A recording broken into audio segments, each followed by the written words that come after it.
Este nosso Ribatol, que já assim a cheirar a final de ano letivo, é um gosto, é um privilégio que vocês estejam aqui, obviamente, nossos alunos, mas obviamente que é um privilégio para a escola receber aqui o Dr. Joel Cleto. Tem sido inexcedível nestes nossos convites, que têm sido muitos ao longo de todos estes anos, porque é alguém a quem nós reconhecemos imensamente, em termos culturais, obviamente, alguém que ama, que é um apaixonado da nossa cidade, a escola onde nós estamos inseridos. Vocês vêm aqui de todo o norte do país, mas a nossa escola está orgulhosamente aqui, bem plantada no centro histórico da cidade do Porto, e por isso é um orgulho enorme termos cá o Dr. Joel Cleto. É um privilégio, é uma honra, mais uma vez, ter aceito. E vou passar agora a palavra ao Dr. Jorge Cardoso, sem antes vos pedir, e peço-vos mesmo uma grande salva de palmas para este nosso convidado.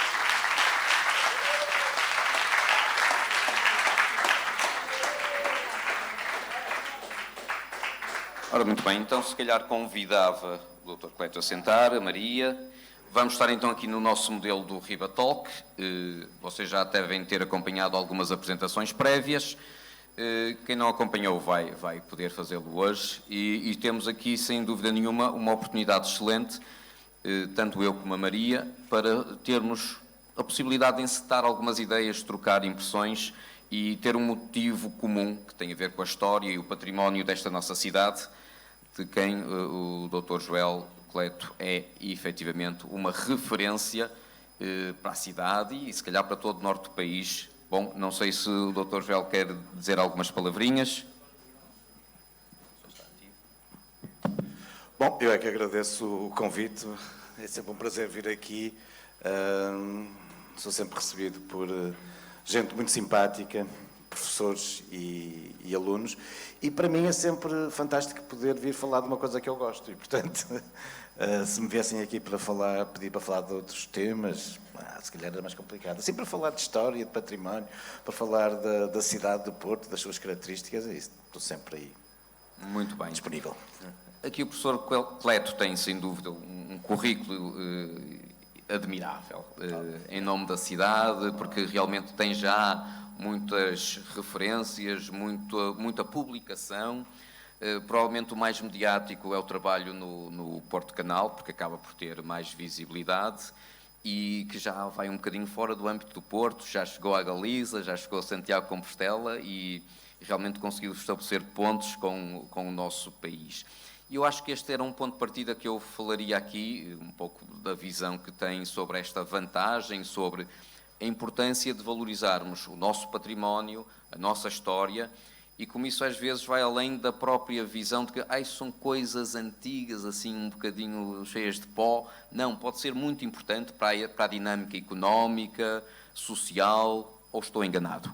Não, completamente de acordo e não poderia estar mais certo. Eu agora confesso que não tenho números atuais, mas eles não devem andar muito afastados de há cerca de 5 ou 6 anos, quando num artigo publiquei esses números, mas são conhecidos. Ao nível da União Europeia, a indústria cultural, e na indústria cultural nós incluímos a televisão e o cinema, tem um peso muito superior à indústria automóvel. E, portanto, quando falamos da cultura, os museus, os teatros, os cinemas, a história, o património, tem mais peso do que a indústria automóvel. E, portanto, de facto, muitas vezes olha-se para estas questões da cultura ou das questões são diletantes, ou gostam de... Mas depois, na prática, aquilo dá dinheiro, aquilo dá para viver disso, dá. Isso é bom, temos aqui jovens dessa área e acho que é sempre importante perspectivar dessa forma as Jorge, oportunidades. Isso me permite, ainda por cima, todos nós sabemos neste momento, Portugal e os índices têm surgido até nestes últimos dias, nós estamos completamente em contraciclo com a Europa, depressiva, e nós estamos aí num arranque económico e o principal motor económico do país é o turismo. E de um modo crescente, mas muito significativo, as pessoas que vêm fazer turismo a Portugal não é por causa das praias. Alguns também o fazem, mas não é por causa das praias. As pessoas vêm a Portugal Ok, porque somos um país fantástico, já sabemos. Mas recebemos muito bem, somos muito simpáticos, tratamos muito bem das crianças. É uma coisa engraçada. No outro dia estava a ler um artigo sobre o que é que os estrangeiros dizem de Portugal e às vezes nós podemos pensar, vão todos dizer muito bem da nossa gastronomia. Sim, dizem, mas era para aí o sexto ou sétimo motivo. Um dos primeiros motivos, segundo ou terceiro, era a forma como nós tratamos as crianças. Para nós é uma coisa tão normal, que nem nos apercebemos que os outros acham que nós tratamos muito. Bom, mas não interessa, adiante. Eu para vos dizer então, as pessoas vêm cá a Portugal também muito pelas suas especificidades, por aquilo que não encontram nos seus países. E cada vez mais, isso é válido para Portugal como para outro lado qualquer, nós cada vez mais, quando viajamos, nós queremos não é mais do mesmo, nós queremos conhecer novas realidades, coisas diferentes. E o que é que nós temos de diferenciador? As praias? Sim, mas há tantos outros sítios que estão praias tão ou mais fantásticas que as nossas. Neve? Não vem gente propriamente carregada de turistas para ir para a Serra da Estrela, não é? O que traz os turistas cá a Portugal passa muito pela sua dimensão cultural, histórica, pelo seu património, os seus centros históricos.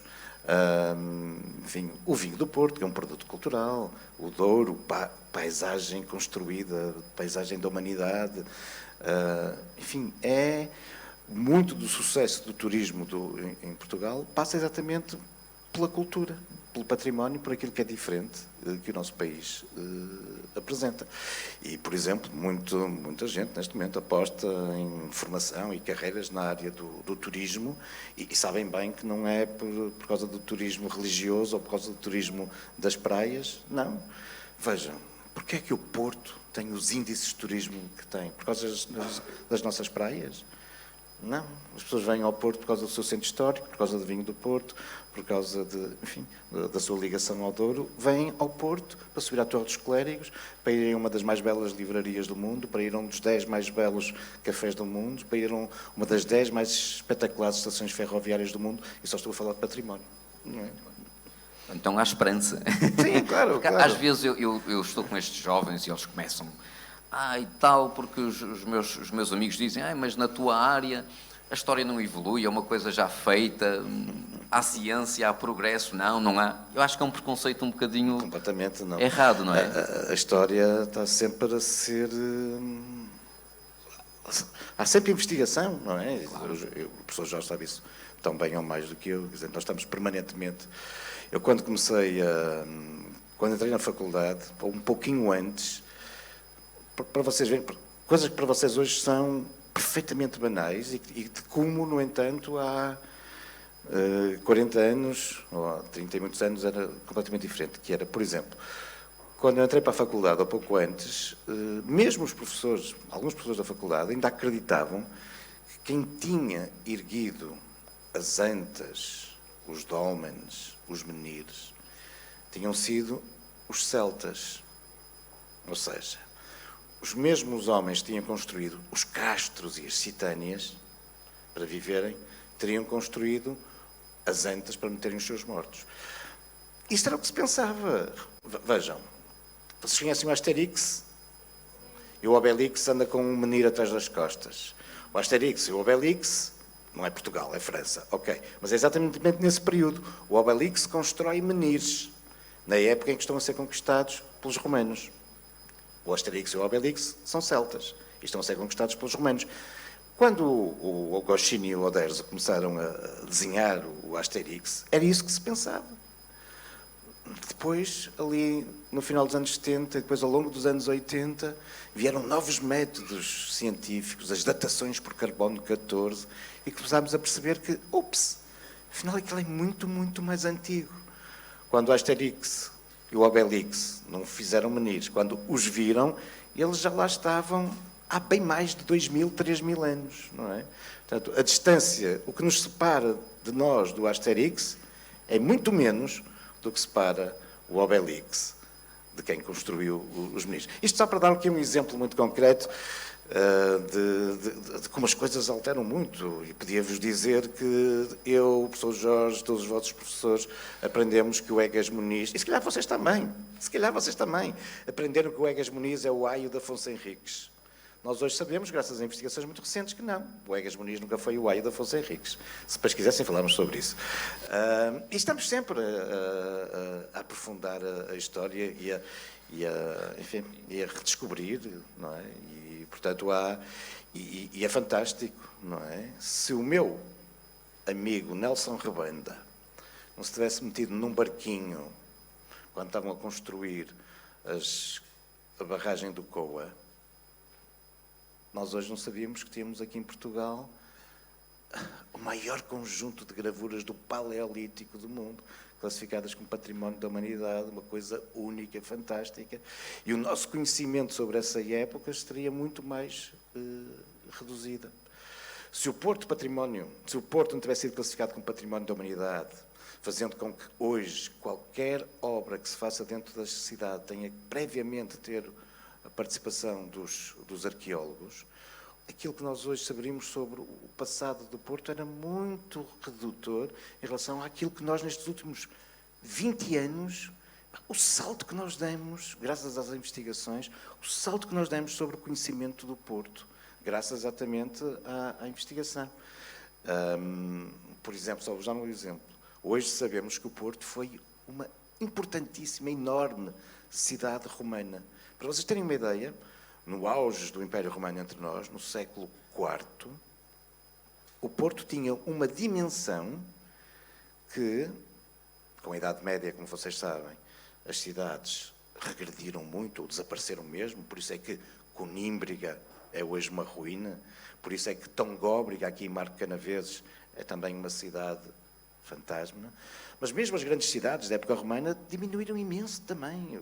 Braga, a grande capital aqui do norte, ficou muito reduzida.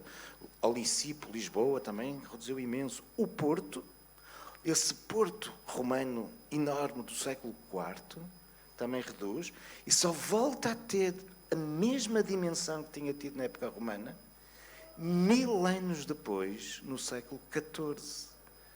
Incrível. E isso nós só sabemos desde há poucos anos, graças às escavações que foram percebendo que os vestígios romanos, as estruturas, as casas, os arrumamentos, vão de forma contínua, percebemos que se iam espalhando não só pelo Morro da Sé, mas também pelo Morro da Vitória, pelos Lóios, enfim. Bom, isto só para dizer, há muito trabalho pela frente, há muito que fazer e cada vez mais, muito também graças ao turismo, eu acho que é uma área com grande potencialidade, porque muitas vezes se fala, e seria outro debate, e não é esse aqui o objetivo hoje, mas muito se fala sobre a questão da saturação do turismo, e é verdade, todos nós percebemos, estamos aí permanentemente a cruzar com turistas, e a Rua das Flores é um bom exemplo disso mesmo, mas, e claro que vamos ter que arranjar formas de dialogar com o turismo, mas, meus amigos, todos vocês gostam nas férias de ir lá fora, não é? Portanto, também não podemos impedir os outros de virem cá. E mais do que isso, o turismo é um dos melhores índices da qualidade de vida. Isto é, ao longo dos últimos anos, eu sei, as notícias são terríveis, aquelas com que nos bombardeiam, e bem, diariamente, não é? Somos confrontados com a guerra, somos confrontados com os refugiados, somos confrontados com pandemias, somos confrontados com tanta coisa terrível, e é verdade, e temos que estar alertas e temos que estar conscientes disso, é um susto, mas também é importante termos consciência que nós, vocês, nós, todos nós vivemos no melhor momento da história da humanidade. Nunca foi tão bom viver como nos nossos dias. Nunca a esperança de vida foi tão elevada como hoje. Nunca a formação foi tão elevada como hoje. Nunca os cuidados de saúde foram tão aprofundados como hoje. E eu podia continuar por aí fora.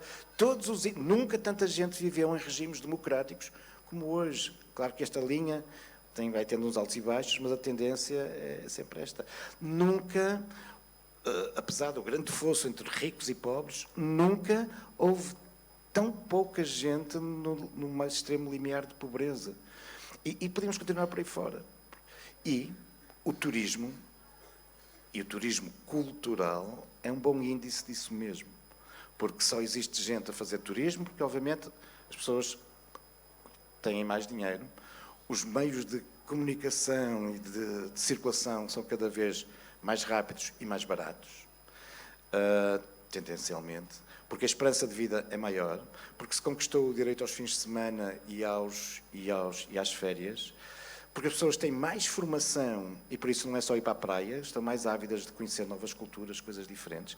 E por isso, no dia em que o turismo decrescer, na nossa cidade ou em todo o mundo, é porque algo está muito mal na humanidade.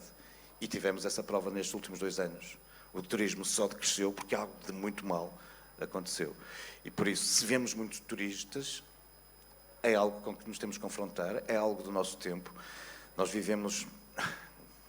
um conceito um bocadinho estranho. Nós vivemos numa sedentaridade em trânsito. O homem nunca foi tão sedentário e, no entanto, nunca viajou tanto. Por férias, para ir para congressos, para ir estudar, para isto, estamos sempre a deslocar. E isso é um índice da nossa qualidade de vida, do progresso que nós fomos fazendo. E, portanto, o turismo, a democratização do turismo, haver cada vez mais gente a fazer turismo, é um bom índice do desenvolvimento da humanidade. Se o turismo diminuir, ou é porque as pessoas têm menor poder de compra, ou é porque estão com menos formação e estão menos interessadas, ou há porque há problemas de circulação, enfim. E por isso, sim, a cultura, através do turismo, e não só, enfim, é uma área que fervilha e, portanto, com enorme potencial. E dentro da cultura, as questões do património e da história. Sim. Muito bem. Por isso, fica aqui muita dica, vocês comecem a pensar os vossos cursos, os vossos futuros, realmente são áreas muito importantes. Mas antes de avançarmos para o tema que nos trouxe hoje aqui o Joel, não sei se para já a Maria ou algum de vós, ainda dentro desta questão relacionada com carreiras, com futuro, com oportunidades, tem alguma questão, tem algum ponto para esclarecer? Maria. Há pouco falou do turismo e ter, obviamente, impactos positivos não só na nossa economia, como também na cultura, mas eu reparei, principalmente na Rua das Flores, que é o tema agora que vamos avançar, eu senti que, agora que passei na Rua das Flores, sinto que a maior parte dos ofícios históricos que antes sentia, antes da pandemia, já não estão lá e acabamos por verificar, por causa da pandemia e outros fatores, e também por causa do lucro do turismo, e esses ofícios acabaram por ser deixados um pouco ao esquecimento. E esta perda de património acaba por ser... A minha pergunta é, o quão esta perda de património pode ter prejudicado o coração da cidade? Porque a Rua das Flores é isso mesmo. Sim, isso é uma pergunta muito interessante e vai um pouco de encontro àquilo que eu estava a dizer, que era de facto, estamos a registrar um enorme crescimento do turismo e vamos ter que arranjar formas de dialogar com ele, no sentido é que também não podemos, obviamente, por causa da pressão turística, perder a identidade. Porque aí seria um bocadinho, corremos o risco de matar a galinha dos ovos de ouro. Isto é, se as pessoas vêm ao Porto, porque o Porto é único, porque tem uma identidade própria, se massificarmos isto, massificarmos no sentido em que se percorremos a Rua das Flores e as lojas, o que lá vendem é o mesmo que vamos encontrar nos Champs-Élysées, na Oxford Street ou em Madrid, se não há ali nada de diferente, começamos a correr o risco, então para que é que eu vou ao Porto? Claro que teremos sempre o vinho do Porto, claro que teremos sempre a Torre dos Clérigos, a Lelo, o Majestic, mas esta questão da cultura passa muito, de facto, pela identidade e portanto, temos que ter esse cuidado. Isso é uma questão com que os nossos políticos, não é estar a tirar a culpa para os políticos, antes, longe disso. Os políticos representam-nos e, portanto, os políticos somos nós. Portanto, mas é algo que quem administra o território tem que estar atento. Mas são problemas muito terríveis. Há, neste momento, já algumas experiências interessantes. Nestes últimos dias, por exemplo, não sei se vocês viram nos jornais, mas aquela história de os alojamentos locais, e vamos à Rua das Flores e ao Centro Histórico do Porto, e muitas casas onde viviam as pessoas, ou o comércio tradicional, desapareceram para dar origem a alojamento local. Com turistas que hoje são uns, daqui a 3 dias são outros, enfim. E neste momento, por exemplo, já se vai começar, a legislação já impede que, por exemplo, em prédios e edifícios de habitação, normal, que haja alojamento local. Portanto, exatamente para proteger, por um lado, proteger os habitantes que não podem estar confrontados com isto de 2 em 2 dias, os seus vizinhos alteram e não têm o cuidado, o silêncio, mesmo a higiene de que se fosse um habitante permanente, porque só lá estou 2 dias, vou fazer aqui uma grande pândega, deixo o lixo todo, não é? Portanto, há que proteger quem lá está permanentemente. E, portanto, são com medidas como esta que nós vamos ter que tomar. Claro que isto é sempre tudo muito perigoso, reparem. Nós estamos aí para esta questão do turismo completamente afastado, mas isto tem que ser medido com muito cuidado, porque é assim, nós temos imensos hotéis, imenso alojamento local, e nós poderíamos dizer assim, ok, não vamos permitir tantas dormidas, tantas residências no Porto, tantos hotéis. Assim, à partida, ok, para a proteção até parece justo. Mas se isso acontecer, o que é que vai acontecer? O que é que isto pode explotar? Pode fazer com que, se a oferta é muito menor, isto é para a malta aí da economia, se a oferta é menor, os preços vão subir. Certo? Se eu tenho muito menos hotéis que o que tenho hoje, e se eles já estão todos cheios, então se eu tiver menos hotéis, menos alojamento local, significa que eles vão continuar todos cheios, só que com preços mais elevados. E isso será justo para quem atualmente consegue vir ao Porto, visitar a cidade, e se o nosso destino se tornar um destino muito mais caro, será justo do ponto de vista das acessibilidades? Não sei se me estou a fazer entender. No sentido em que estamos a criar barreiras económicas a outras pessoas. Mas enfim. Muito bem. Mas sim, mas é uma questão importante, a questão desta pegada do turismo, o seu impacto no património.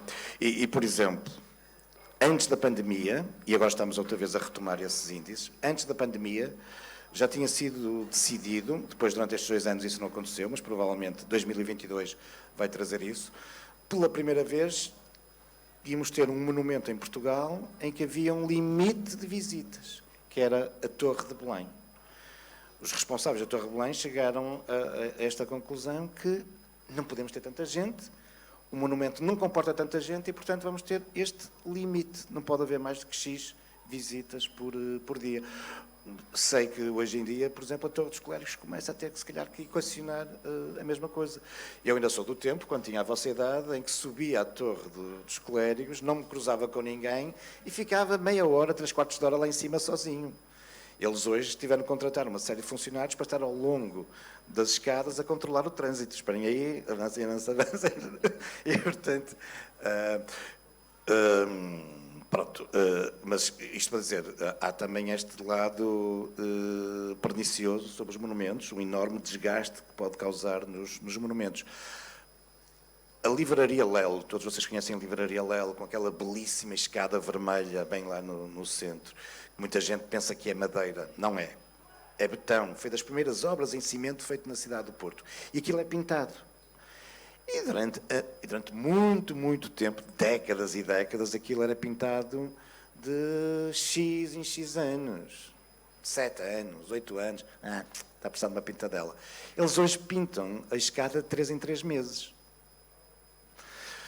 Claro, portanto, estão a ver o impacto, o desgaste que também o turismo traz, mas depois também temos o outro lado, não é? Para irmos à Torre dos Clérigos ou para a Lelo, estou a dar-vos apenas exemplos aqui da cidade do Porto, pagamos.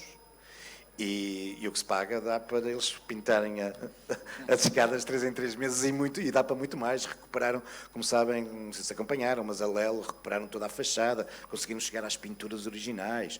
Na Torre dos Clérigos, a Torre dos Clérigos mais não é do que a torre cineira da Igreja dos Clérigos. E entre a igreja e a torre havia uma parte que estava completamente em ruínas.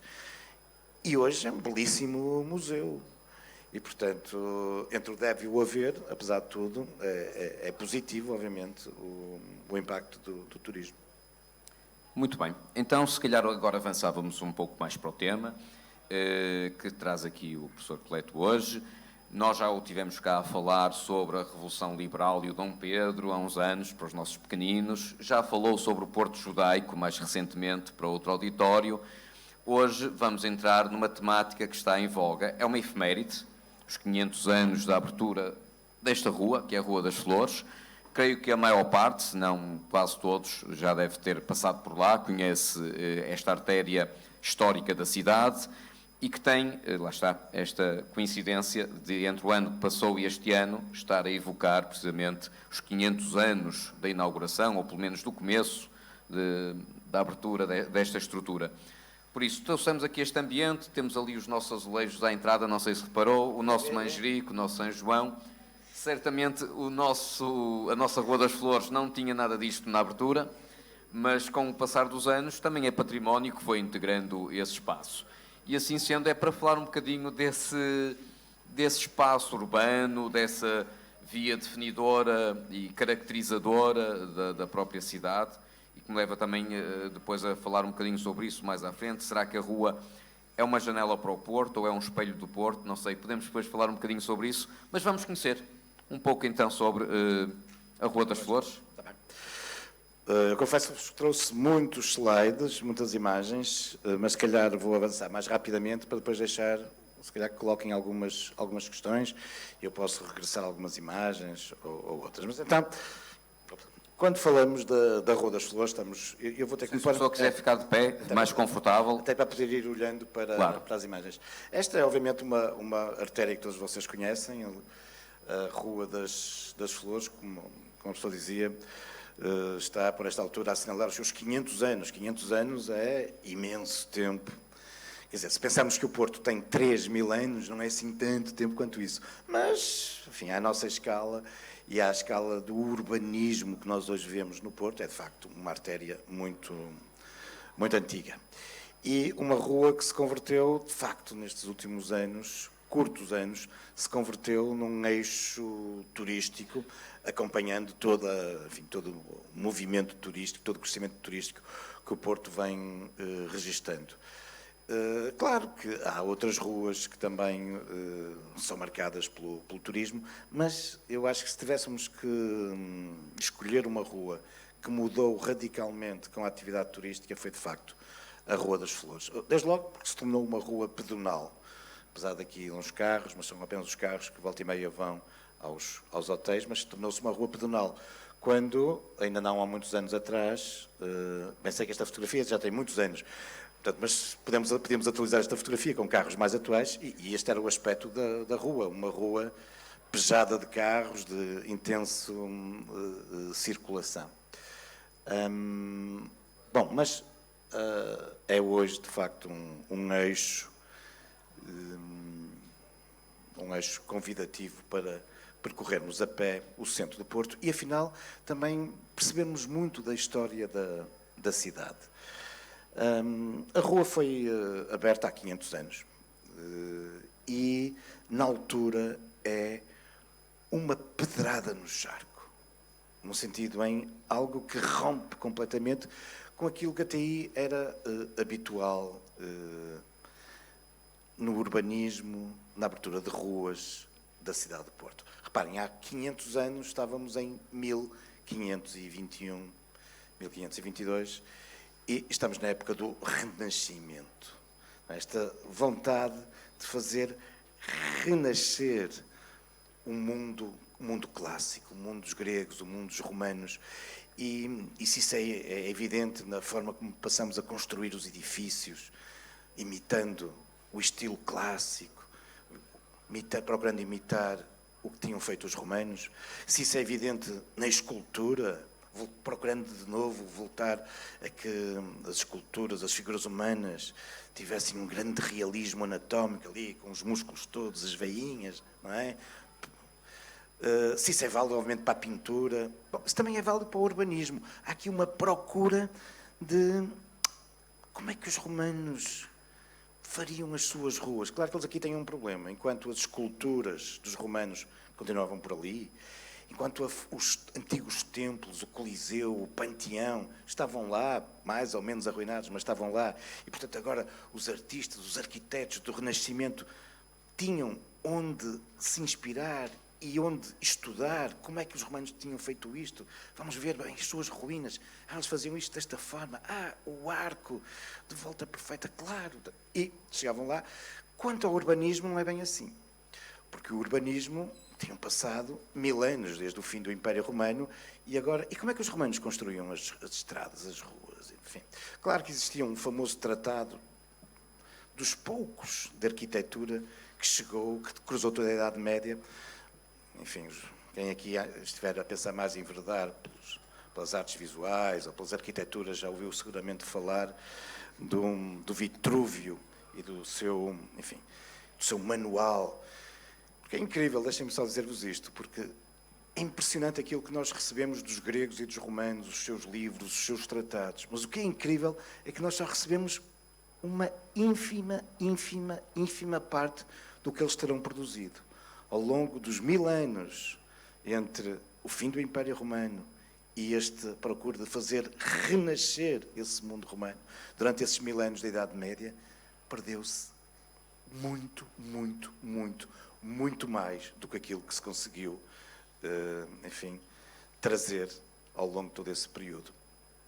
Como devem imaginar, tratados de medicina, tratados de anatomia, agora que na Idade Média era proibido mexer nos corpos, abrir os corpos, tudo isso não se podia, não era importante reproduzir. Os monges copistas, os monges que copiavam os livros, não tinham que estar muito preocupados com isso. E quem diz isso, então imaginem tratados de filosofia, de religiões, coisas que obviamente rompiam com, a leitura cristã. Então isso também, a não ser algumas exceções, Aristóteles e poucos mais, não eram copiados. Bom, mas isso são outras histórias, só mesmo para vos dizer então que, apesar de tudo, havia um pouco a noção de que as vias romanas deviam ser coisas largas, retilíneas, e é exatamente isso que nós temos aqui. Então, em 1521, esta Rua das Flores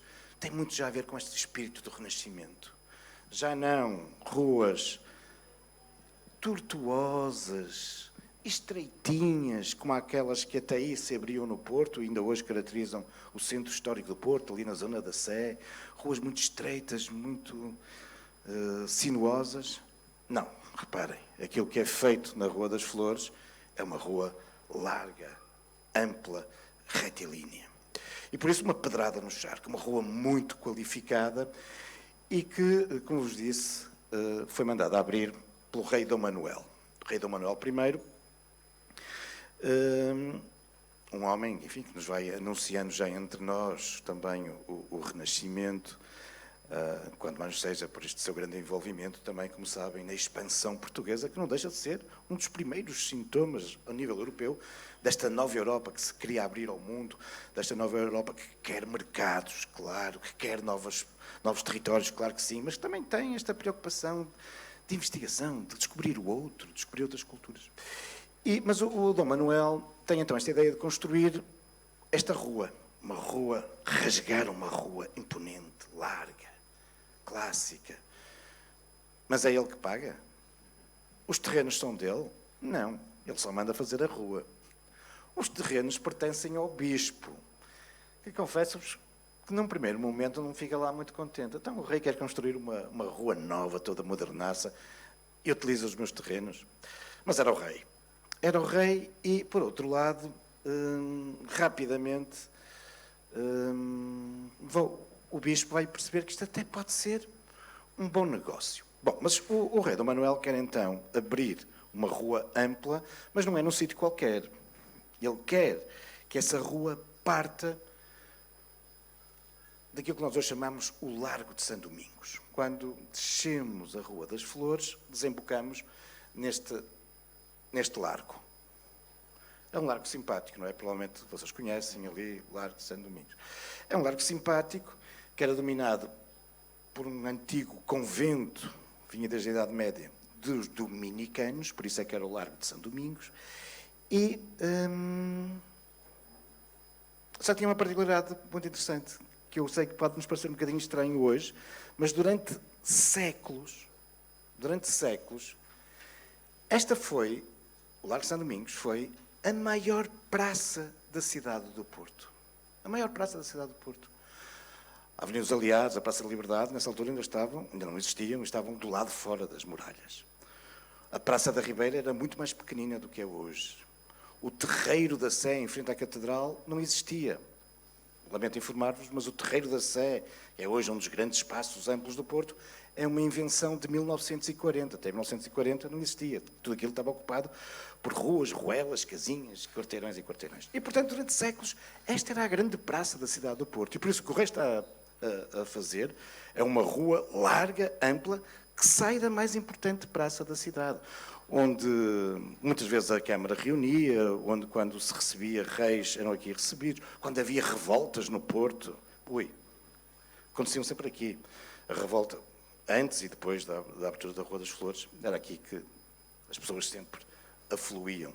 Fosse a revolta do papel selado, a revolta dos taberneiros, a revolta da maçaroca. A cidade do Porto teve muitas revoltas ao longo dos tempos e quase sempre um dos pontos altos das revoltas era esta praça.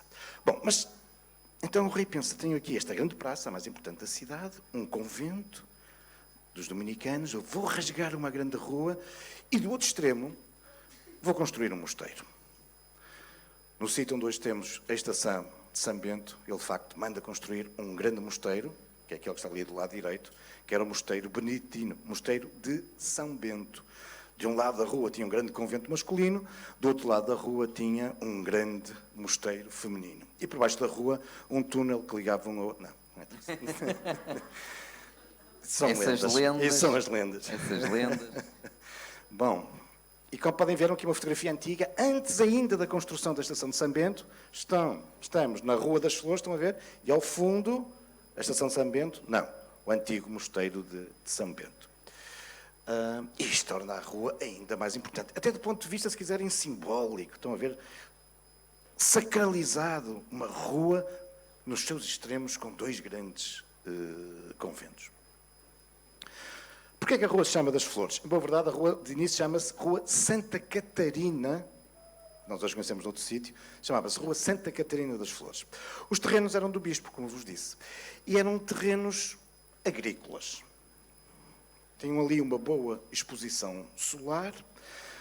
Ali ao lado passava um importante riacho. Riacho não, era mesmo um riozinho. Seria tema para estarmos aqui a falar durante muito tempo. O Rio de Vila, que dividia a cidade do Porto a meio. Sim, durante séculos o Porto foi como Londres e Paris. Uma cidade que tinha um rio que corria e dividia metade da cidade da outra metade da cidade. E tal como Londres e Paris, sobre Tamisa e sobre o Sena, obrigada, tínhamos várias pontes que ligavam um lado do Porto ao outro lado do Porto. Bom, mas isso são outras histórias. O que eu vos queria dizer, então, estes terrenos do bispo, ali junto do Rio de Vila, com boa exposição solar, eram muito férteis, ainda por cima, eram mesmo muito férteis, e o rei quer construir lá a estrada, a rua. O bispo não deve ter ficado mesmo muito contente. E diz-se, é tradição, provavelmente verdadeira, mas não vos posso jurar que é mesmo uma verdade absoluta, diz-se que nesses terrenos nasciam muitas flores. Então, os terrenos estavam sempre muito floridos, e daí essa zona já era conhecida mesmo antes da rua como a Zona das Flores. Porquê Santa Catarina? Santa Catarina das Flores. Porque o bispo, de início um pouco a contragosto, mas tudo bem, abre a rua no seu terreno das flores, nas suas hortas, e o bispo era um grande devoto de Santa Catarina. Santa Catarina, que não vos vou agora contar a história da santa, mas que foi martirizada, foi torturada, morreu, entre outras coisas, porque, enquanto estava a ser torturada, uma das torturas era uma roda de navalhas. O imperador queria que ela recusasse a religião cristã, ela negava-se a tal, e uma roda ia passando pelo seu corpo e ia-lhe arrancando, estão a ver?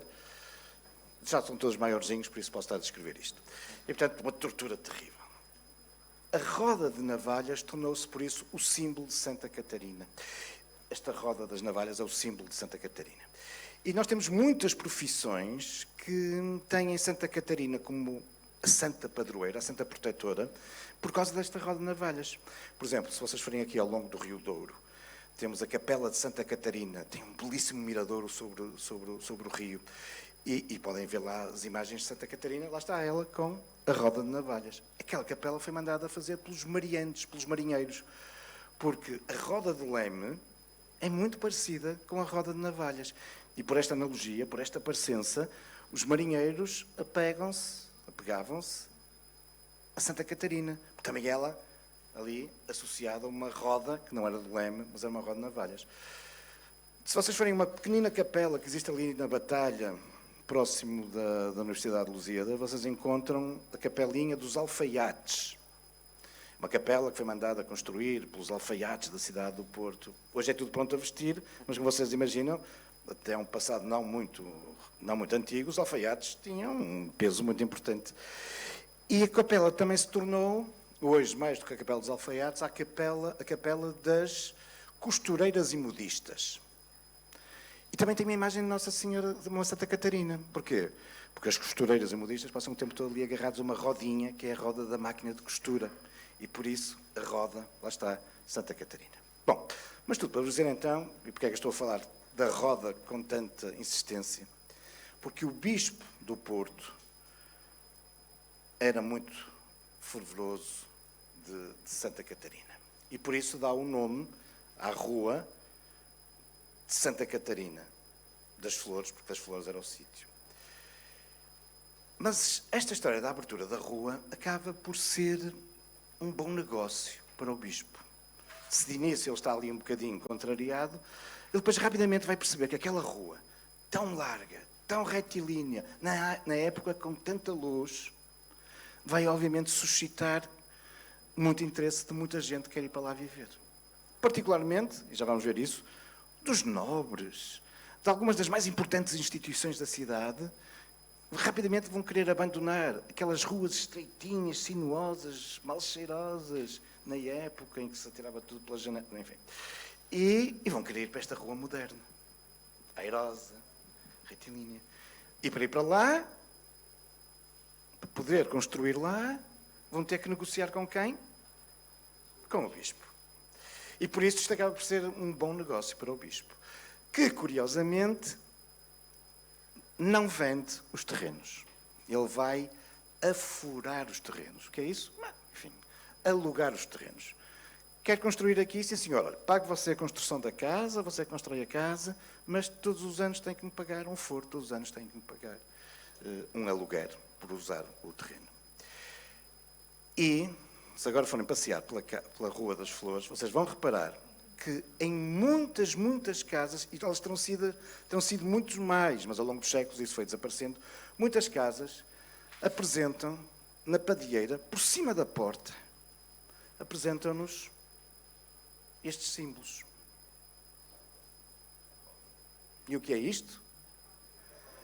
A roda Santa Catarina. Isto significa o quê?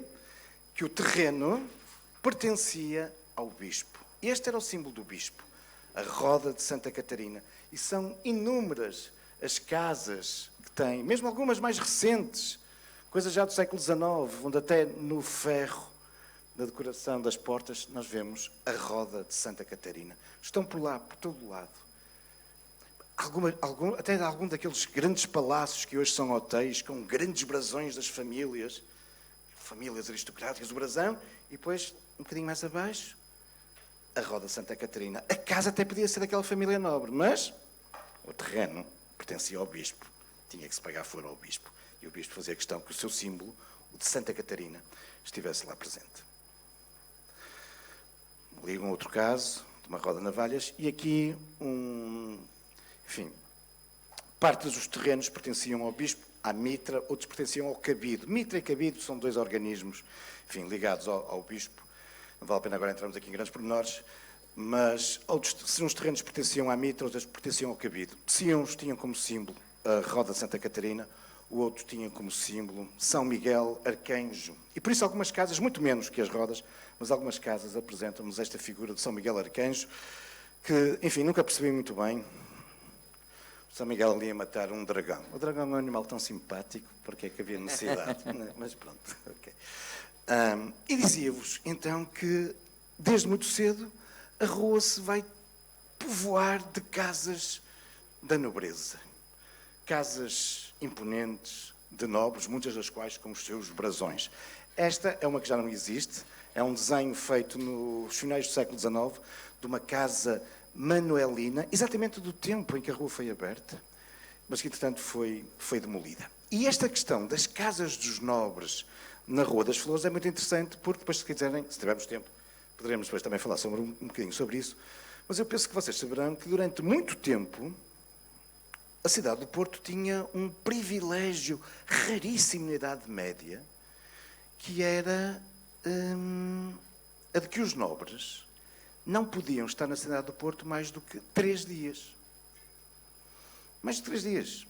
Deixem-me explicar-vos. Os nobres tinham um direito, durante muito tempo, a Rainha da Inglaterra ainda tem, não usa, obviamente, que se chama o direito de aposentadoria. Eu sou nobre, estou a viajar, eu posso chegar à casa de qualquer pessoa e dizer assim: façam um favor de sair da vossa casa, que eu estou a viajar, preciso descansar, e fico na vossa casa. Direito de aposentadoria. E pelos vistos havia muito nobre, muito fidalgo, que usava e abusava dessa prerrogativa, desse direito, e vinha fazer férias para o Porto. Vinham para o Porto e ficavam longos períodos dentro da casa das pessoas. Ou seja, já estavam a antecipar o turismo. Já estavam a antecipar um turismo. Mas um turismo baratinho, não é? Porque não pagavam. E então, os mercadores, os burgueses, os homens do burgo, os homens de negócio da cidade, queixavam-se imenso ao rei deste abuso dos nobres na cidade. Até que, finalmente, o rei Dom Fernando, e depois, especialmente, o rei Dom João I, ficaria aqui agora uma data de tempo, não vou fazer isso, a explicar-vos da grande ligação que existe entre o rei Dom João I e a cidade do Porto. O rei Dom João I tem uma grande dívida para com o Porto e naquela famosa crise de 1383-85, se não fosse o Porto, ele não teria chegado a rei. E por isso ele depois vai fazer muitas coisas para agradar à cidade do Porto. E uma delas é essa: fazer sair uma lei que diz: sim senhor, as gentes do Porto têm razão, os nobres usam e abusam do direito de aposentadoria, por isso a partir de agora os nobres no Porto só podem ficar, estávamos em 1380 e muitos, ok? 1390 e tal. E ele diz: a partir de agora os nobres não podem ficar mais do que 3 dias na cidade do Porto. É um dia para chegar, ok, um dia para descansar, ao 3º dia tem que se ir embora. E, olha, e a cidade do Porto ficou muito contente e muito agarrada a isso, esse direito raríssimo, não é? Aliás, houve alguns nobres que tentaram ficar mais tempo e a coisa correu mal, foram corridos a pontapé, outros fecharam-se dentro de casa e as populações chegaram fogo às casas para obrigar os nobres a sair. E já agora, uma ruazinha muito estreitinha, hoje passa completamente despercebida na cidade, a Rua dos Mercadores. Era a rua, como o próprio nome indica, onde viviam e tinham os seus armazéns os mercadores, ali junto à ribeira, junto à atividade mercantil da cidade, portos, descarrega mercadorias. E esta rua, que vocês podem ver aqui, estreitinha, sinuosa, foi durante muito tempo, olhem, antes da Rua das Flores, foi a rua mais importante da cidade do Porto. Porque era aqui que estavam os mercadores, os homens de negócio, os homens que mais tinham dinheiro, as mais ricas casas da cidade. E essa lei que diz que os nobres não podem ficar mais que 3 dias na cidade do Porto, tinha uma ressalva.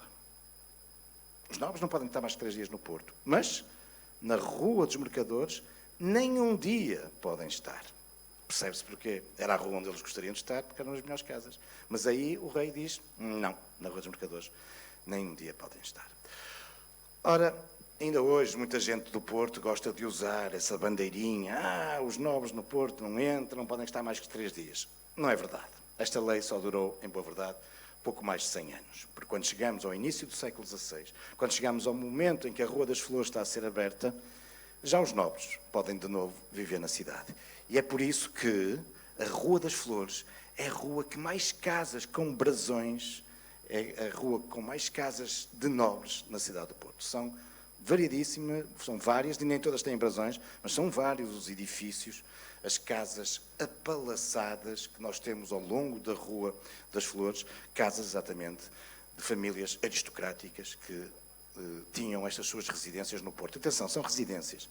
Em boa verdade, apesar de, a partir desta altura, os nobres já poderem viver na cidade, a nobreza nunca investiu no Porto em palácios. Claro que estas casas são quase palácios, não é? Mas são casas à face da rua, lado a lado com outras casas. Agora, palácios, a nobreza no Porto, pelo simples não, mais vale não investir em palácios. Porque vocês disserem assim, Joel, e o Palácio da Casa da Perlada? E o Palácio Casa de Ramalde? E a Quinta da Bonjóia? E o Palácio do Freixo? Não são palácios, edifícios fabulosos, rodeados por jardins? Sim, têm razão.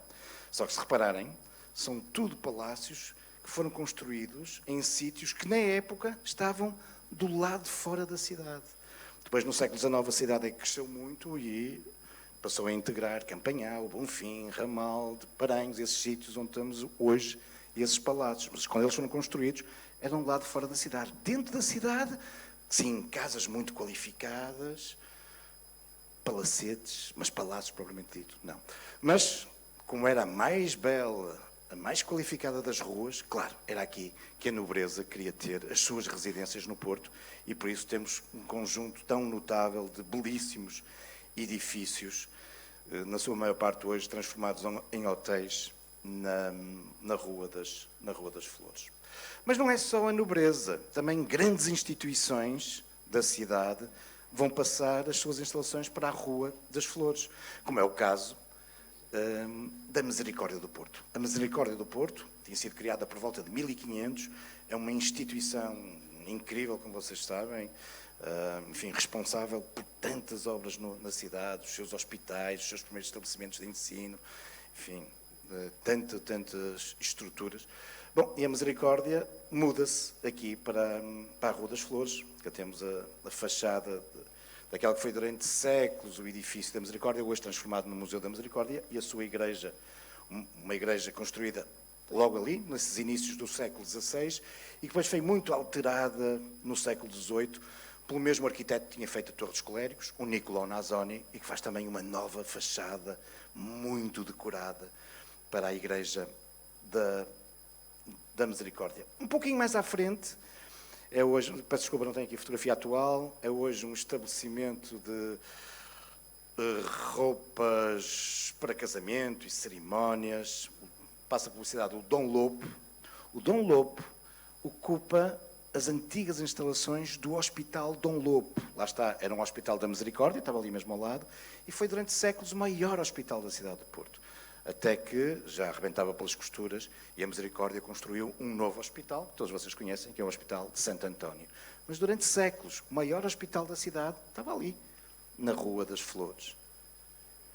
Como também, nesse século XVIII, quando o Marquês de Pombal cria esse grande organismo que vai ser crucial para a qualidade do vinho do Porto, o organismo que vai definir qual é a área onde se produz o vinho do Porto, a região demarcada do vinho do Porto, esse mesmo organismo que vai depois regulamentar a produção do vinho. O vinho do Porto tinha que ser produzido, por vinho do Porto só podemos entender aquilo que é produzido dentro de uma determinada região e seguindo determinadas regras. Vocês sabem, já ouviram falar sobre isso, o vinho do Porto é a região demarcada e regulamentada mais antiga do mundo. O Marquês de Pombal está com muito medo, porque aquilo era uma, portanto, fonte de receita, mas muita gente está a querer ganhar dinheiro facilmente e a exportar vinho do Porto como se fosse vinho do Porto, mas misturando vinhos de outros sítios, aldrabando no processo, e por isso o Marquês de Pombal diz, não, isto era uma das principais fontes de receita do país, as vendas estão a decair, portanto, a partir de agora nós temos que garantir a qualidade disto. E por isso, a partir de agora, só é vinho do Porto o que for produzido numa região demarcada, manda pôr uma data de marcos, e cumprindo essas regras. Mas isto é fácil de dizer. Ok, mas eu posso continuar a produzir o vinho, ir buscar a outro sítio e aldrabando o processo. Por isso mesmo é que o Marquês de Pombal cria um organismo, a Companhia das Vinhas do Alto Douro, cuja sede vai ser aqui na Rua das Flores, organismo esse que vai fiscalizar se está mesmo a ser cumprido. E mesmo assim vocês podem me dizer, pois, mas os fiscais vão mesmo lá, será que lá chegam? Se vocês, provavelmente alguns já tiveram essa experiência e têm lá por casa, pegarem numa garrafa de vinho do Porto e a abrirem, já devem ter reparado que existe sempre um selozinho branco, uma tirinha branca que cobre a rolha, que é colocada, hoje em dia, por um outro organismo, mas que é descendente desta companhia, que é, para termos a certeza que aquele vinho foi produzido na região demarcada e cumpriu as regras, ele tem aquele selo. E quem é que colocava o selo? A Companhia das Vinhas do Alto Douro. Portanto, é um organismo muito, muito importante, vai ser muito poderoso no Douro e no Porto, porque ela depois também, com as suas receitas, vai construir estradas, tornar o Douro navegável, construir cais, enfim, e era, portanto, uma instituição muito importante e vai se sediar aonde? Na Rua das Flores. Bom, tenho que acelerar, senão depois já não deixo tempo para as vossas questões. Mas, volto à Rua dos Mercadores, para vos chamar a atenção que esta rua que há bocadinho vos falava, estreitinha, tortuosa, hoje completamente esquecida no centro histórico, e que eu vos dizia que era a mais rica e a mais importante da cidade, que era por onde passavam os produtos, ora, ela de algum modo vai ser substituída pela Rua das Flores. Porque todos estes, a Rua das Flores passa a ser o eixo principal da ligação.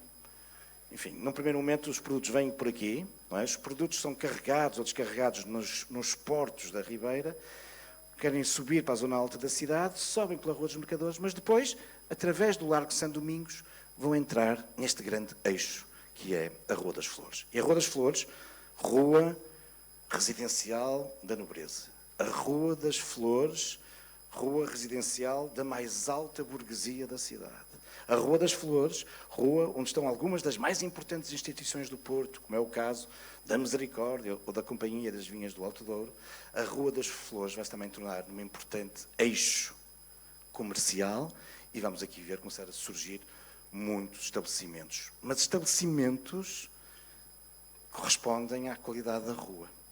E a Rua das Flores vai ficar conhecida também como a Rua do Ouro do Porto.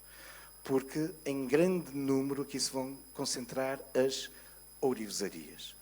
Houve um tempo, não tão longe quanto isso, eu ainda sou desse tempo, bem sei que tenho muitos cabelos brancos, mas pronto, em que não era porta sim, porta não, era porta sim, porta sim, porta sim, porta sim, porta sim, porta não, porta sim, porta sim, porta não, porta sim, porta... Eram ourivesarias. Porque os ourives, não é, com os seus produtos muito qualificados, muito valiosos, instalavam-se nesta rua, que era a mais bela, mais rica rua da cidade. Com uma particularidade muito interessante, porque vocês ainda hoje podem ver isso. Quando entram na Rua das Flores, têm nas vossas costas a Estação de São Bento, e lá ao fundo vão ter o Largo de São Domingos. E muitos, apesar de hoje grande parte das ourivesarias têm desaparecido, muitas dos estabelecimentos mantêm as antigas montras e a decoração das ourivesarias. Não vos vai ser difícil perceber onde é que estavam as ourivesarias. E vocês vão perceber uma coisa estranhíssima ou não. É que as ourivesarias estão sempre do vosso lado direito. Vocês têm a Estação de São Bento nas costas, avançam em direção a São Domingos, e as ourivesarias, porta sim, porta sim, porta... Ainda há lá um quarteirão que é assim. Há um quarteirão em que todas as portas, todos os estabelecimentos são ourivesarias, do lado direito. E depois continuamos e vamos vendo sempre as ourivesarias do lado direito. Do lado esquerdo, nenhuma ourivesaria vocês vão ver. Nenhuma. As ourivesarias estão todas do lado direito. Em compensação, do lado esquerdo, vocês vão ter, sem a tifose, vocês vão ter estabelecimentos de têxteis. No século XIX eram famosos os linhos da Rua das Flores. Ao longo do século XX, muitas lojas, vestidos de noivas ainda lá existem, para batizados, tecidos, lãs. Do lado direito? Não. Estão todos do lado esquerdo. Isto pode parecer um bocadinho estranho. As ourivesarias todas de um lado, as lojas de tecido todas de outro, mas é por uma razão muito simples. Tem tudo a ver com a exposição solar. Na sua orientação, a Rua das Flores faz com que o sol, até horas tardias, bata do lado direito. Sol a entrar nas montras é aquilo que os ourives querem. Que é para aquela luz fazer brilhar as pratas e o ouro. Como também vocês imaginam, luz, sol, entrar nas montras é o que não querem os homens dos tecidos, porque a luz vai comer a cor dos tecidos e enfraquecer os tecidos. E por isso, quem tem tecidos quer ficar do lado da sombra. Quem tem oliveiras quer ficar do lado do sol, e daí esta curiosa diferenciação da rua, no comércio da rua, oliveiras de um lado, tecidos do outro. Bom, voltemos à Rua dos Mercadores. A Rua dos Mercadores, como vos disse, começa a ser substituída em importância pela Rua das Flores. Esta rua íngreme, tortuosa e estreitinha é substituída então por essa rua retilínea, larga, que é das Flores.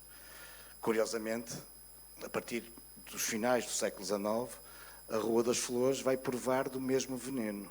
Isto é, aquilo que a tinha feito superiorizar-se às outras, e particularmente à Rua dos Mercadores, vai ser também a razão da sua decadência, quando é aberta, paralela à Rua das Flores, a Rua Mouzinho da Silveira, ainda mais larga, ainda mais retilínea que a Rua das Flores. E por isso o grande eixo entre a zona da Ribeira, entre a zona mercantil e a zona alta da cidade, passa a ser feito não pela Rua das Flores, mas pela Rua Mouzinho da Silveira. E, portanto, ao longo do século XX, claro que ao longo do século XX a Rua das Flores continua a ser um eixo importante, com este movimento todo, mas foi decaindo.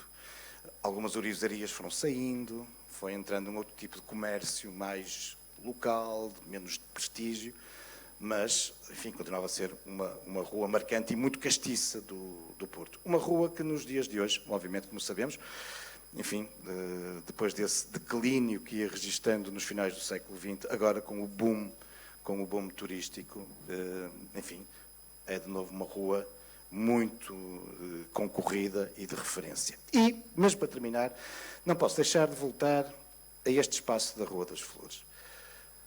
O Museu da Misericórdia. O Museu da Misericórdia que nos apresenta esta estranha escultura, não é? Estão a ver ali na fachada? Esta coisa que está ali, assim a sair dali, coisa estranha.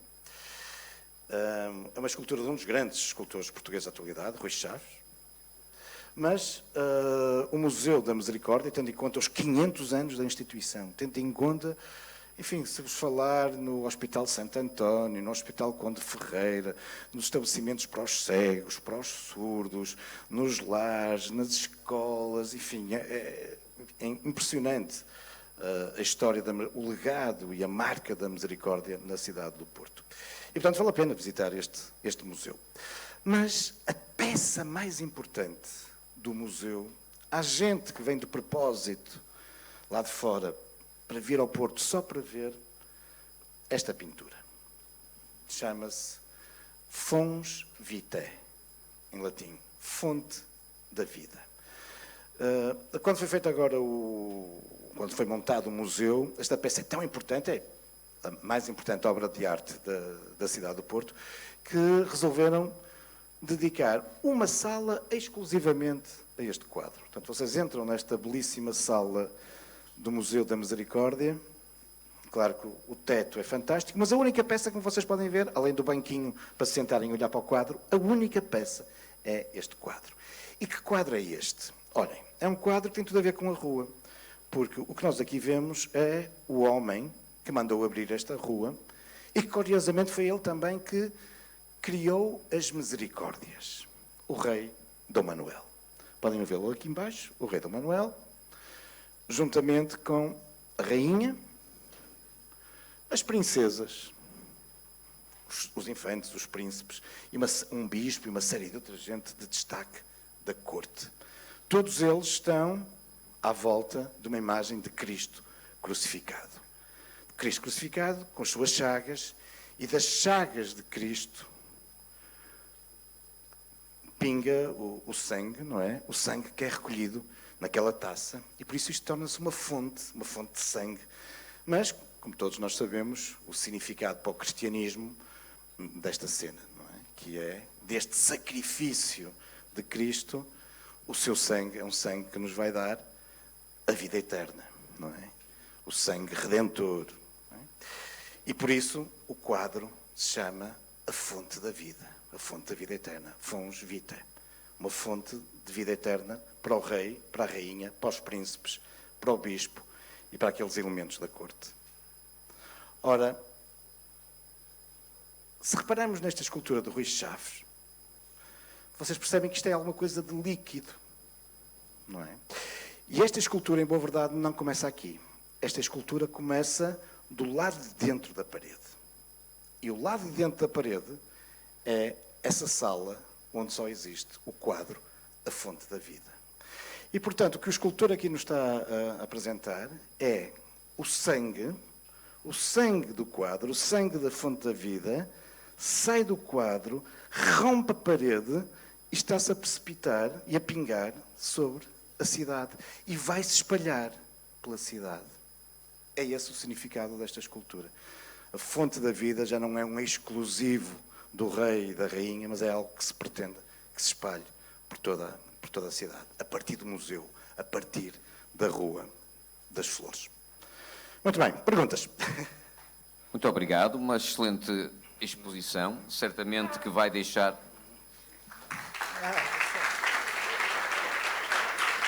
Vamos às perguntas. Obrigado. Vão certamente olhar com outros olhos para a rua da próxima vez que lá forem e atentem na obra do Rui Chaves, que realmente é estranha e provoca muitas interrogações a quem a observa pela primeira vez. Não só nós, como os turistas, como é evidente, tem sido um monumento que tem sido questionado. Aliás, já tivemos aqui o Dr. José António do Museu da Misericórdia e ele falou-nos, inclusive, também de todo esse passado histórico e da importância deste museu e desta escultura. Mas ainda assim, como vocês sabem, é uma Rua das Flores que ao longo de séculos foi mudando de aparência, de semelhanças, diferenças com aquilo que nós conhecemos hoje. Creio que tem aqui a oportunidade de fazer algumas questões, oportunidades de negócio, quem sabe, conselhos sobre o que fazer, como conhecer, o que valorizar quando passarmos na próxima vez pela Rua das Flores, ou que tenham curiosidade de ir lá observar, procurar a roda das navalhas, um paddy paper, a ver quem descobre mais rodas, por exemplo. Seria uma coisa interessante. Alguma questão? Não sei se querem começar aí desse lado. Ou começo aqui pela Maria para ver se ela é capaz de abrir as hostilidades. De facto, eu tinha uma pergunta, que foi, desde cedo que esta rua se revelou muito versátil, tivemos a falar da evolução dela mesmo, porque ela foi-se adaptando ao contexto histórico vigente. Agora vemos orivesarias e agora conseguimos ver lojas têxteis modernas como a Tifóssi, por exemplo, que mostrou foto. Eu tenho uma pergunta, prevê alguma alteração assim significativa na rua nos próximos tempos, devido ao turismo e aos impactos da pandemia? Eu não sei se prevejo grandes alterações na rua. Agora, eu gostava que alguma coisa alterasse na rua. A rua está, do ponto de vista da reabilitação, a rua está fantástica. Bom, lá está um dos lados positivos do turismo. O turismo veio acelerar imenso um processo que estava a ser muito lento, que era a da recuperação do Centro Histórico do Porto. Eu sou arqueólogo e nos anos 90 passei muitos meses, muito tempo a escavar no Centro Histórico do Porto. E eu, não sei, não era todos os dias, quase todos os dias, ouvia e via casas, ou parte de casas, a ruir. As casas estavam abandonadas e ruíam por dentro, algumas vezes colapsavam inteiramente. E o ritmo de restauro das casas estava a andar, não acompanhava o ritmo da destruição. Portanto, se nós continuássemos assim, corremos o sério risco de perder uma grande parte do centro histórico. Graças ao turismo, claro, tem lados perniciosos, nomeadamente, como sabem, o se ter corrido com alguns dos habitantes do centro da cidade. Mas, graças ao turismo, o ritmo de recuperação do centro histórico, enfim, agora já nem tanto, mas lembro-me há 6, 7 anos, nós íamos a alguma distância, íamos à Serra do Pilar ou à Sé e olhávamos para o centro histórico, era uma selva de guindastes, tudo estava a ser recuperado. Tudo. E, de facto, desse ponto de vista, a Rua das Flores está lindíssima, não é? Com os seus palácios recuperados e... Ui, já fiz a asneira, peço desculpa. Com alguns edifícios que estavam em ruínas e que hoje não interessa. E que hoje deram origem a palácios recuperados, a hotéis, enfim. Belíssimos apartamentos estavam fechados. Grande parte das casas aqui nesta rua, como por exemplo na Rua Mouzinho da Silveira, já só tinha o resto do chão, que eram estabelecimentos, e os pisos por aí estavam todos abandonados. E hoje estão todos transformados em alojamento local. Sim.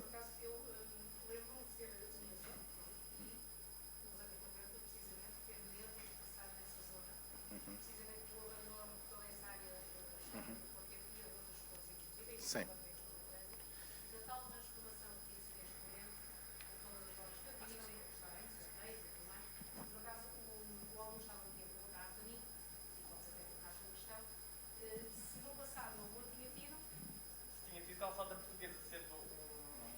Na rua também tem. Sim.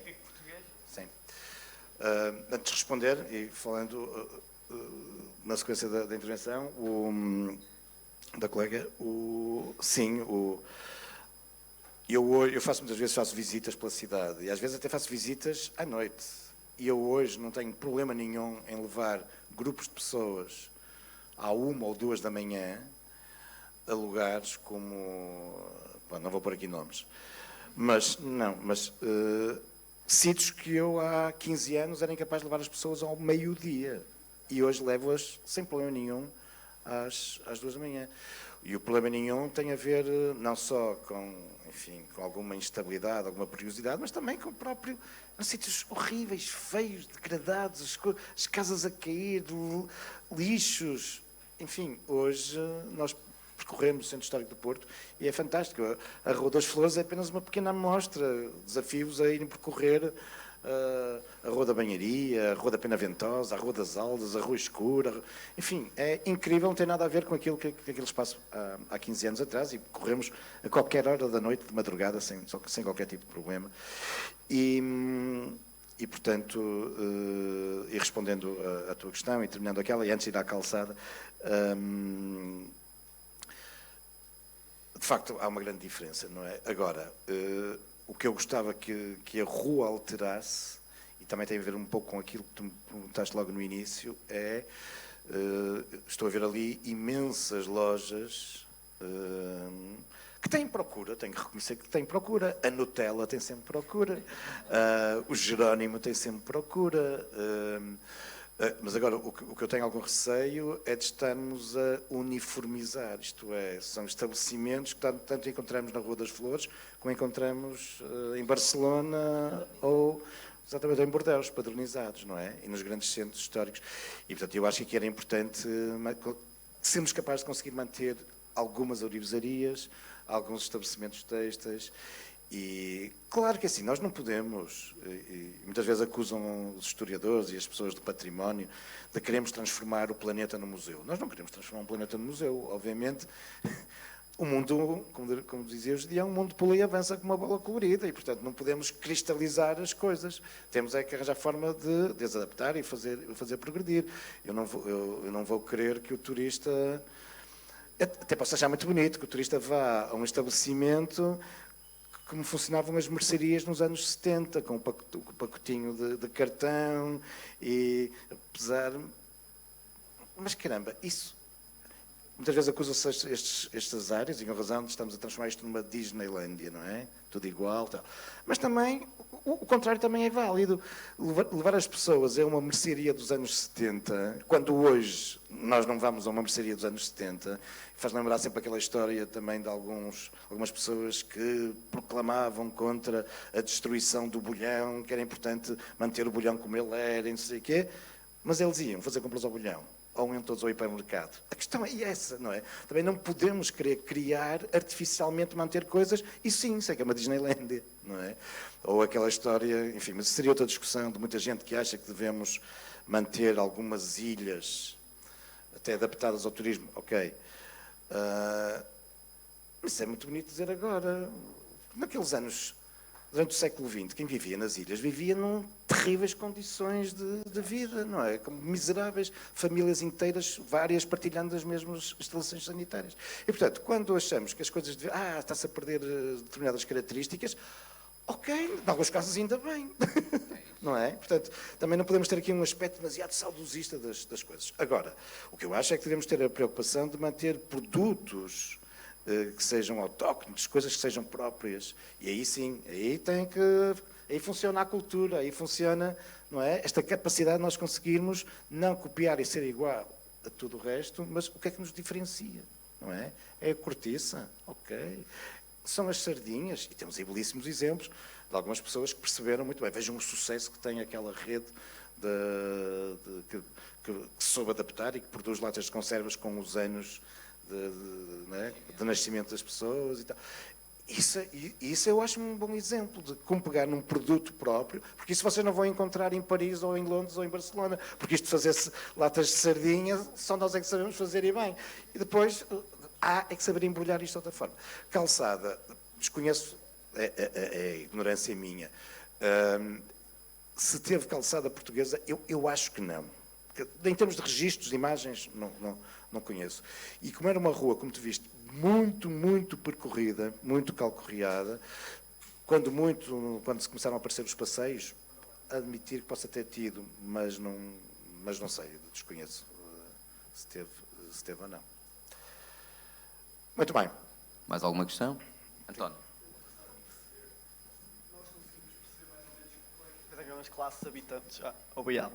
Nós conseguimos perceber mais ou menos como é que eram as classes habitantes da Rua das Flores, mas eu gostava de perceber se hoje em dia ainda prevalecem as classes altas ou, como há pouco referiu, que eram mais hotéis e até um pouco de alojamento local. Sim.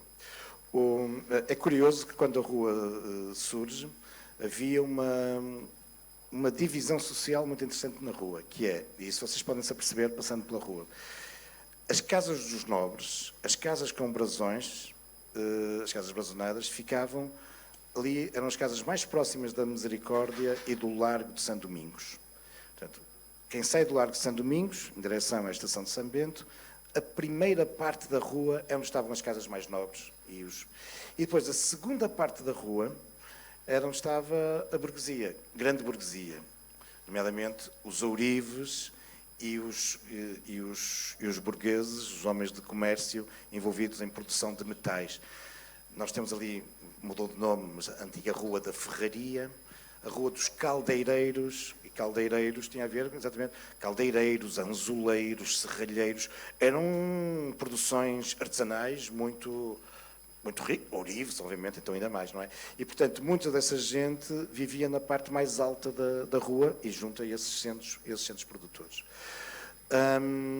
Nos dias, entretanto, depois de tudo isto vai-se alterar, obviamente, porque o século XX, desde o século XIX, desde que, como há pouco dizia, desde que é aberta a Rua Mouzinho da Silveira, a Rua das Flores perde muito do seu prestígio, do ponto de vista residencial.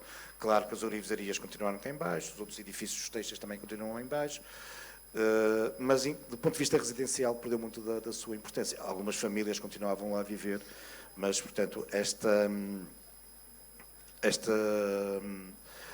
diferenciação social da rua ou a Rua das Flores ser uma rua de alguma elite, essa perde-se. Nos finais do século XIX ainda viviam algumas famílias importantes na rua. Estou-me a lembrar do famoso caso, não confundir com a obra do Eça de Queiroz, Crime da Rua das Flores. É um dos casos mais mediáticos judiciais do Porto. O famoso médico, o Urbino Freitas, não é? O famoso médico da escola, diríamos hoje da Faculdade de Medicina, na altura, Escola Médico-Cirúrgica do Porto, que acaba por ser acusado para conseguir ficar com a fortuna toda dos sogros, de ir, enfim, arrumando, estou a simplificar a história, os parentes, os sobrinhos, os cunhados, para só ele e a esposa ficarem depois com a fortuna dos sogros, que viviam na Rua das Flores e tinham uma série de lojas de linhos e de têxteis. Mas, a partir do final do século XIX, enfim, a rua vai perder muito desse aspecto mais, em termos residenciais, mais glamouroso. É um processo que já vinha desde meados do século XIX. Se vocês pegarem no Jules Diniz, uma família inglesa, vão perceber-se que as famílias mais importantes, quer de origem aristocrática, quer as famílias burguesas, a partir de meados do século XIX, começam a sair do centro da cidade e começam a ir para os novos bairros do Porto. Para Sedufeita, para depois de São Lázaro, é aí que nós temos uma cidade nova que está a crescer, muito mais qualificada. O que eu vou dizer agora a seguir é muito, muito, como é que se costuma dizer, como é que se diz hoje? Politicamente muito incorreto. Mas é aquilo que eu, enquanto historiador, posso dizer, que é, nós hoje tendemos a olhar, toda a gente olha para a Sé, para o Barredo, para a Ribeira, para o centro histórico e para os seus habitantes como os velhos habitantes do Porto, as antigas famílias do Porto. Não é verdade. Os tripeiros de Gema. Não é verdade. Se formos fazer o estudo genealógico, a história das famílias, das pessoas que vivem hoje no Porto, recuamos 2, 3, 4 gerações. Claro que há gente que está lá há séculos, mas na sua esmagadora maioria, o que nós vamos encontrar é gente que, a partir da segunda metade do século XIX, com os velhos, esse sim, com os velhos habitantes da cidade do Porto, a saírem do centro e a irem para os novos bairros da cidade. Vejam, o crescimento da Rua Sedufeita e todas aquelas ruas ao longo de Sedufeita. Vamos ali para São Lázaro, onde está a biblioteca, e depois todos aqueles quarteirões que se desenvolvem em Campanhã, quarteirões qualificados. E estou apenas a dar-vos 2 exemplos, mas a cidade, isso é muito bem descrito, os caminhos do romântico, não é?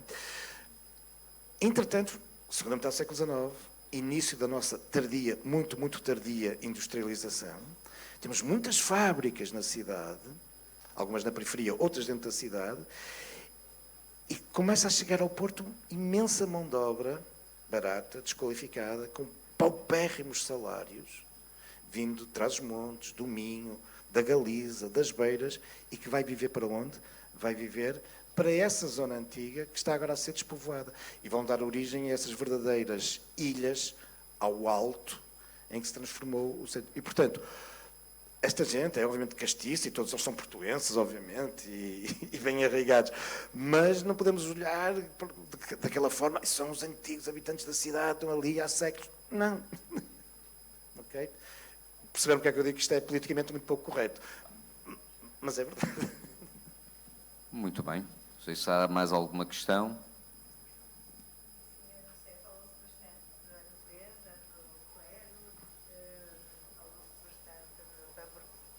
A burguesia, a nobreza, é claro que é evidente que é uma gente que também tem o seu lado da cultura.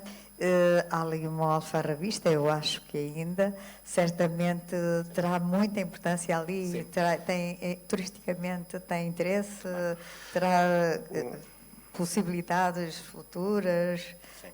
Estive lá há pouco tempo, era uma gente muito desanimada. Pois é, estão muito desanimados porque os turistas, esse é um dos grandes alfarrabistas da cidade do Porto. Se vocês quiserem encontrar algum livro que está esgotado há muito, nesse alfarrabista, muito qualificado, conseguem encontrar, ou pelo menos arranjar, indicações. Obviamente, quem frequenta a rua, hoje em dia, grande percentagem são turistas a quem os alfarrabistas, porque não vão levar livros em português, não é? E muito menos livros antigos, que não lhes diz nada, não é? E, portanto, aí temos, de facto, um divórcio entre um serviço que está ali há muito tempo e uns clientes que não estão interessados naqueles produtos. Isso é um problema com que ele está a confrontar. Eu há pouco não disse isso, não dava tempo para tudo, é evidente, mas além das orivesarias e das lojas têxteis, a Rua das Flores também foi conhecida pelas suas papelarias. Algumas das históricas papelarias do Porto ficavam ali naquela zona e, nomeadamente, os estudantes e as pessoas todas precisavam de papéis para as suas contabilidades, socorriam-se das papelarias da Rua das Flores, sendo que há uma, que em boa verdade já não é na Rua das Flores, já é no Largo de São Domingos, a Araújo e Sobrinho, que é, tanto quanto se sabe, a mais antiga papelaria em funcionamento no mundo. No mundo. A Araújo e Sobrinho, que agora foi transformada num hotel, mas sabiamente manteve no resto do chão uma área ainda de papelaria e manteve, portanto, o seu cunho. E sim. Em compensação, temos uma rua da cidade, que é a Rua dos Mártires da Liberdade, que é a da Praça Carlos Alberto, que se tem-se vindo a especializar muito em alfarrabistas e antiquários. E, portanto, enfim. Bom, Muito bem. Professor Joel, acho que é sempre importante e relevante evocarmos estas efemérides, encará-las das várias perspectivas possíveis e, acima de tudo, servir como um modelo para exemplo destes jovens que estão prestes a entrar no ensino superior, 12º ano, a semanas de fazer exames nacionais. E é sempre, e é sempre abrir horizontes e dar oportunidades para conhecer e aprender com quem sabe um pouco mais e acrescenta valor àquilo que é a nossa cidade e a nossa aprendizagem. Maria. Então, em nome de todo o Rio Adão, queremos agradecer pela sua presença e não podíamos deixar uma lembrança. Obrigada.